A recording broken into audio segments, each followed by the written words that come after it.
Coordinate geometry हम previous year questions कर रहे थे। अगला क्वेश्चन हम लोग देखते हैं। The distance of a point from X axis is 3 units, which of the following can not be the coordinates of point A. तो एक पॉइंट ए है, हम लोग मान लेते हैं, उसका डिस्टेंस एक्स एक्सिस से 3 यूनिट्स है। मतलब यहाँ पर अगर मान लेते हैं हमारे पास एक्स और वाई एक्सिस है, तो उसका डिस्टेंस एक्स एक्सिस से 3 यूनिट्स है, मतलब वो यहाँ पर होगा। मतलब हम लोग ये कह सकते हैं कि उसका जो वाई कोऑर्डिनेट है वो 3 होगा, क्योंकि एक्स एक्सिस से डिस्टेंस होता क्या है, वाई कोऑर्डिनेट होता है। मतलब उस पॉइंट का जो वाई कोऑर्डिनेट है वो आपका 3 होगा। अब वो यहाँ भी हो सकता है, यहाँ भी हो सकता है, इस पूरे लाइन में कहीं भी हो सकता है वो, पर उसका जो वाई कोऑर्डिनेट होगा वो क्या होगा, 3 होगा। तो हम लोग यहाँ से देख सकते हैं कि कौन कौन सा ऑप्शन है। तो देखिए कौन सा नहीं हो सकता है, कैन नॉट भी मतलब नहीं हो सकता है। तो वाई कोऑर्डिनेट 3 है तो ये तो हो सकता है, तो ये नहीं होगा। यहाँ देखिए -3 है, यहाँ 3 है, ये नहीं हो सकता, और यहाँ 1 है।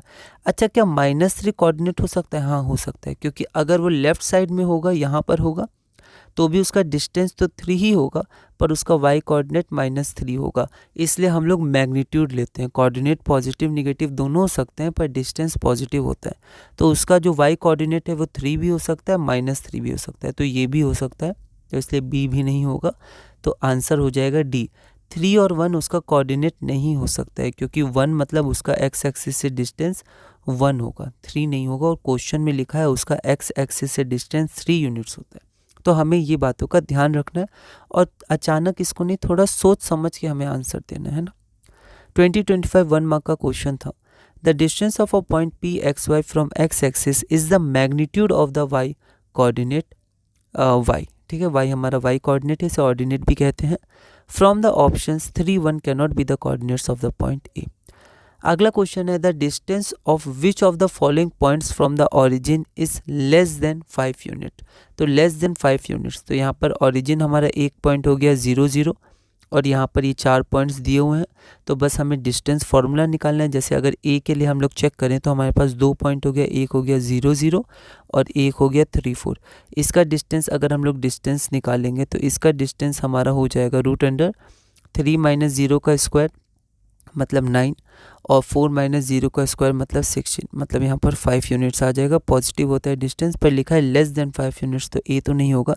इसी तरह हम लोग को सबको चेक करना है, तो यहाँ पर आप चेक करके डायरेक्ट आंसर लिख सकते हैं। तो ऑरिजिन 0 0 और डिस्टेंस फार्मूला हमारा ये हो गया। मान लेते हैं डी आंसर है, तो डी के लिए पॉइंट पी मान लेते हैं 1 4। इसको चेक करेंगे तो √17 आएगा, और √17 आपका √16 और √15 के बीच में आएगा, मतलब 4 और 5 सॉरी √25 के बीच में आएगा। तो 4 और 5 के बीच में आएगा, मतलब आपका ऑप्शन नंबर डी हो जाएगा। अगला क्वेश्चन है the distance of the point 1 - 1 from the x axis. तो एक्स एक्सिस से डिस्टेंस क्या होता है, मैग्नीट्यूड ऑफ वाई कोऑर्डिनेट। तो यहाँ पर वाई कोऑर्डिनेट या ऑर्डिनेट हमारा -1 है, उसका मैग्नीट्यूड 1 हो जाएगा, तो आंसर 1 यूनिट या 1 हो जाएगा। 2025 1 मार्क का क्वेश्चन है, तो हम लोग इसको देखते हैं। The distance of a point P X Y from X axis is the magnitude of its y coordinate. Here y coordinate of 1 and -1 is मतलब 1, -1 is -1, इसका मैग्नीट्यूड 1 हो जाएगा। Therefore distance of point P 1, -1 from x axis is 1 unit, option number A. अगला question हम लोग देखते हैं। The distance of the point P -3 - 4 from x axis, तो मैग्नीट्यूड ऑफ y कोऑर्डिनेट, तो 4 आंसर हमारा हो जाएगा। CBSE 2025 1 मार्क का क्वेश्चन है, तो हम लोग इसको देख लेते हैं थोड़ा लैंग्वेज में। The distance of a point P X Y from X axis is the magnitude of Y coordinate. Here Y coordinate of a -3 - 4 is equal to -4। Therefore distance of point a -3 - 4 from X axis is 4 units. हमारा option number यहाँ B है, तो आप यहाँ पर B भी लिख दीजिएगा। अगला क्वेश्चन है the distance of the point a, -b from X axis is. तो यहाँ पर x एक्सिस से distance magnitude of y coordinate होता है, तो यहाँ पर -b हमारा y कोऑर्डिनेट है, इसका मैग्नीट्यूड b हो जाएगा, तो ऑप्शन सी हो जाएगा। CBSE 2025 1 mark. Let the given point B इतना, y coordinate -b। The distance of a point p X Y from x axis is the magnitude of y coordinate. Therefore the distance of p - ab from x axis is b units, option number C. Question number 16 है the distance of the point p 3a 4a from y axis. 2025 1 mark, एक बार आप उसको try करिए। तो y axis से क्या होता है, मैग्नीट्यूड ऑफ x कोऑर्डिनेट। तो x कोऑर्डिनेट 3 है, इसका मैग्नीट्यूड 3a ही होगा, है ना। तो 3a है ना, तो यहाँ a भी है, तो आंसर हमारा 3a हो जाएगा। तो let the given point B, अब आप let the given point B लिख सकते हैं, पर यहाँ पर p पहले से दिया हुआ है, तो आप यहाँ पर लिख सकते हैं द गिवन पॉइंट इज़ इतना। लेट आप नहीं भी लिख सकते हैं, पर कई जगह लिखा भी जाता है, तो कोई दिक्कत नहीं है, क्योंकि नाम दिया ही हुआ है, तो आप ऐसे भी लिख सकते हैं, आप लेट करके भी लिख सकते हैं, कोई दिक्कत नहीं है। अब यहाँ पर हमें ध्यान रखना है कि यहाँ पर हमें डिस्टेंस वाई एक्सिस से लेना है, तो कई बार वाई कोऑर्डिनेट हम लोग सोच लेते हैं वाई एक्सिस, तो हो सकता है वाई कोऑर्डिनेट हो, लेकिन ऐसा नहीं होगा, थोड़ा हम लोग को और सोचना है। यहाँ पर एक्स एक्सिस हो जाएगा, मतलब एक्स कोऑर्डिनेट हो जाएगा। वाई एक्सिस से डिस्टेंस एक्स कोऑर्डिनेट से पता चलता है, और एक्स एक्सिस से डिस्टेंस वाई कोऑर्डिनेट से पता चलता है। जब आप इसको ग्राफ में एक बार थोड़ा एनालाइज करिएगा तो आपको थोड़ा और बेटर समझ में आएगा, ठीक है।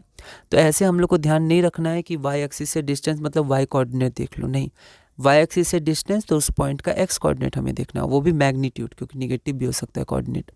और अगर एक्स एक्सिस से डिस्टेंस चाहिए तो वाई कोऑर्डिनेट का मैग्नीट्यूड हमें लेना है। तो the distance of a point P X Y from Y axis is the magnitude of X coordinate. Therefore distance of P 3a 4a from Y axis is 3a units, तो हमारा option number A हो जाएगा। अगला question है find the points on the x axis each of which is a distance of 10 units from the point 11, -8। तो यहाँ पर हम लोग आंसर देखते हैं। तो यहाँ पर हमारे पास क्वेश्चन क्या है, find the points on x axis, मतलब एक्स एक्सिस पे पॉइंट फाइंड करने हैं जो 10 यूनिट के डिस्टेंस है 11 और -8 से। तो यहाँ पर हम लोग ए मानेंगे, हमेशा पी नहीं मानेंगे, क्योंकि यहाँ ए दिया है पॉइंट का नाम। तो 11, -8। लेट द पॉइंट ऑन, यहाँ ऑन ज़्यादा सही है। Let the point on x axis भी x0 y कोऑर्डिनेट 0 होगा। तो यहाँ पर हमने एक पॉइंट P मान लिया x,0 और एक पॉइंट A मान लिया 11, -8। तो यहाँ पर PA हमारे पास देख लेते हैं डिस्टेंस। तो डिस्टेंस क्या हो जाएगा, 11 - x का होल स्क्वायर प्लस -8 - 0 का होल स्क्वायर। तो यहाँ 10 बराबर इतना आ जाएगा। अब हम लोग दोनों तरफ स्क्वायर कर देंगे तो यहाँ एक क्वाड्रेटिक बन जाएगा। इसको सॉल्व करेंगे तो 2 पॉइंट्स आ जाएंगे 17 और 5, तो 17,0 5,0। Therefore the required points on x axis are 17,0 and 5,0। अब यहाँ पर एक बात हम लोग और देख सकते हैं, यहाँ पर अगर थोड़ा सा हम लोग सिंप्लीफिकेशन इजी कर सकते हैं ना, जनरली कॉम्पिटिशन एग्जाम्स में सिंप्लीफिकेशन इजी करने से बहुत ज़्यादा हमें बेनिफिट होता है, हम लोग अच्छे से आगे बढ़ पाते हैं। यहाँ भी हम लोग देख सकते हैं कि यहाँ जब हम लोग स्क्वायर करेंगे तो यहाँ पर ये 100 का स्क्वायर हो जाएगा यहाँ तक, ठीक है। तो हम लोग क्या करेंगे, अभी इसको हम लोग ओपन नहीं करेंगे, जैसे यहाँ ओपन कर दिया, इसको उधर ले जाएंगे। तो थोड़ा पहले से हमें देखना होगा कि यहाँ 36 आ रहा है, स्क्वायर बन जाएगा तो स्क्वायर हट जाएगा। तो यहाँ पर 11 - x का होल स्क्वायर हो जाएगा 6 का स्क्वायर, तो यहाँ प्लस माइनस आ जाएगा, ठीक है। तो 11 - x बराबर +-6, जब रूट लेंगे दोनों तरफ तो यहाँ पर एक बार प्लस के संग सॉल्व करेंगे, एक बार माइनस के संग, तो वही आंसर आ जाएगा।